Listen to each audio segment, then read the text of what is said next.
When you meet an ex-NFL player for the first time, they will likely tell you where they played, what position they played, and then let you know if they won any Super Bowls. After all, if you're going to become one of the world's greatest athletes on the world's biggest stage, people want to know if you were a winner. Sadly, many of those who sacrificed their bodies can't say they won a ring. We know about the greats who didn't climb the mountain, but there are a few players who, if you met them, would shock you to find out that they possess the most coveted jewelry the NFL has to offer. Guys you had no idea won a Super Bowl is coming up right after this.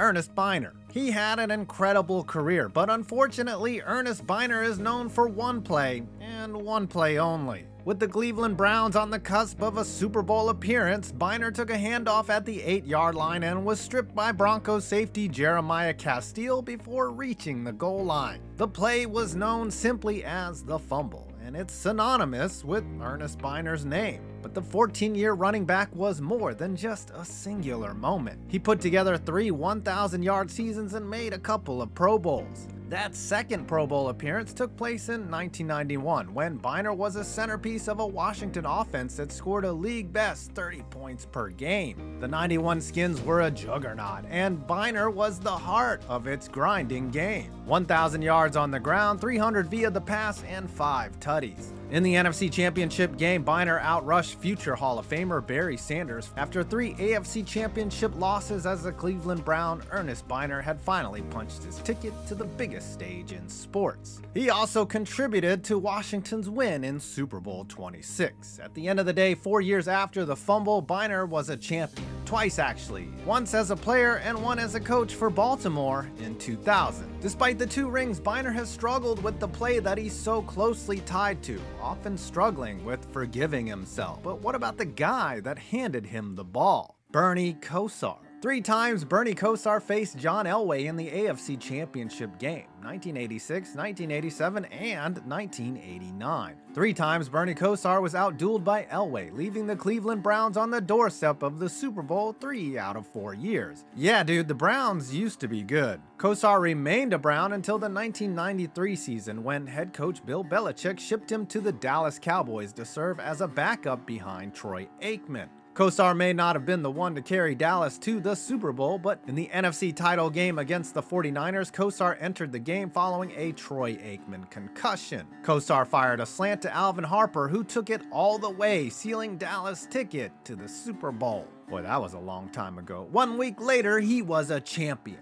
at long last. But there was another Cowboy just beginning his career, one that wouldn't end in Dallas. Jimmy Smith. Buried underneath Alvin Harper and Michael Irvin was a young receiver who might have been the best of them all. Before he became a Jacksonville Jaguar, Jimmy Smith was a second-round pick of the Cowboys in 1992. He never caught a pass in Dallas, technically Arlington, but he got a ring as part of the 2 squads that beat Buffalo in consecutive seasons. In 1995, Smith signed with the expansion Jaguars after a tryout, went on to become the leading receiver in franchise history, topping 12,000 yards and snagging 67 touchdowns in his career. His Jags never made it to the Super Bowl despite 2 title game appearances, but his quarterback? Yeah, he got a ring too. Mark Brunell? Jimmy Smith and Mark Brunell played together for 9 seasons in Jacksonville. The 2 teammates won rings, albeit 19 seasons apart. Brunell didn't get his until age 39, well past his prime. But you're never too old to be a champion, ask Hugh Hefner. Brunell backed up Saints quarterback Drew Brees in 2009, throwing just 30 passes as the juggernaut Saints ran through the NFC to Super Bowl 44. The Saints' opponent in the NFC Championship game was 40-year-old Brett Favre, who had been Brunell's teammate on the Packers back in 1994, a full 16 years before the two would meet up for a trip to the big game. At the end of the day, they both ended their careers with just 1 ring. Brunell called it quits in 2011. That's when our next surprise champ got his chance in the NFL. Tyrod Taylor? Some know him as the guy whose punctured lung led to the start of Justin Herbert's career. Some know him as the guy who preceded Josh Allen in Buffalo. Some know him as the precursor to Baker Mayfield in Cleveland. Few know him as a Super Bowl champion. Believe it or not, Tyrod Taylor won a Super Bowl serving as his eliteness Joe Flacco's backup in 2012.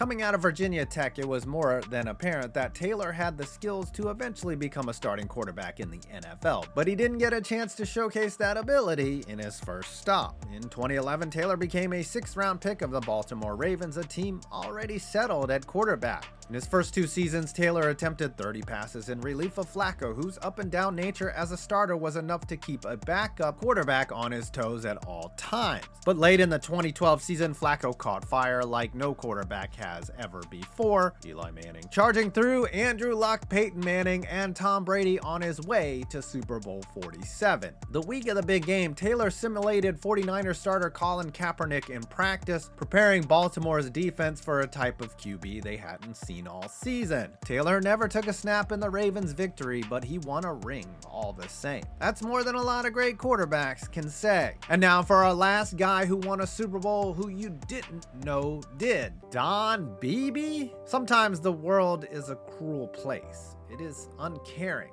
harsh, and unjust. Other times, you see something happen that restores your faith in justice, in fairness, in good karma. Don Beebe's Super Bowl ring is one of those instances. Let's go back to the waning moments of Super Bowl 27. The Cowboys led the Bills by a score of 52-17. Damn. Halfway through the 4th quarter, Cowboys D tackle Leon Lett scooped up a Frank Reich fumble and took off for the end zone. Trailing behind the 6'6", 300-pound Lett was 185-pound wide receiver Don Beebe. Lett began to strut into the end zone, but Beebe swatted the ball from his giant hands at the last moment. Don Beebe's hustle play didn't change the outcome of the game. Yeah, it was 52-17. But in a Super Bowl losing streak that lasted 4 seasons, that play was a moment the Bills and their fans could hang their hat on. Gonna be the only thing they can hang their hat on for a while. Sometimes life has a way of rewarding those who give it their all. That was the case for Don Beebe, who after 6 years as a Bill and 1 as a Panther, signed with the Green Bay Packers in 1996. After hauling in a 29-yard pass in the NFC title game, Beebe wasn't in the game plan in the Super Bowl against New England, but after 4 losses, he couldn't have cared less. Mike Holmgren had me and Jim McMahon talk about our experience because we were the only 2 who had gone to the Super Bowl, Beebe said. He wanted Jim to talk about what not to do and me to say what to do. Jim and I got up and talked about our experiences. I didn't care if I scored or caught a ball. I wanted 2 things. 1 was to win, and 2, I wanted the young guys, being Desmond Howard, Antonio Freeman, and Andre Rison, to score a touchdown. All of those things happened, and Beebe got his ring. He didn't catch a pass, but he set the edge on Desmond Howard's touchdown return late in the game and the dagger for Green Bay. There was joy in winning, but for Beebe, there were just as many conflicting emotions. I felt really guilty, Beebe said. Why me? Why me when there were guys more deserving than me? I wish they all could be there. It was really anticlimactic for me. I wish all my friends and the fans from Buffalo could be experiencing that because they deserve it. I pray that one day the Bills will win a Super Bowl. It was pretty bad timing for that, Don. Well, I hope you enjoyed this video. It was brought to you by Benchwarmer Brew. Do you like coffee? Of course you do. And there's nothing like a warm, fresh batch of aromatic coffee filling your morning with smells of optimism and delicious, ethically sourced Arabica beans. Unless you're a Giants fan, then you only get the smell of my coffee, Benchwarmer Brew, which is a beautifully crafted light roast. And that means it has a lot of caffeine and none of Dave Gettleman's draft picks inside. And guess what? My fellow buddies also have blends of their own. Yes, that salty Yinzer and that tiny Broncos fan even whipped up their own batches. So after this video, you can go to benchwarmerbrew.com from the link below and order my beans, either pre-ground or ground. And if you subscribe for monthly deliveries, you can save up to 25%. Benchwarmer Brew, the 5 Points Blend, the most cheatingest brand of coffee ever.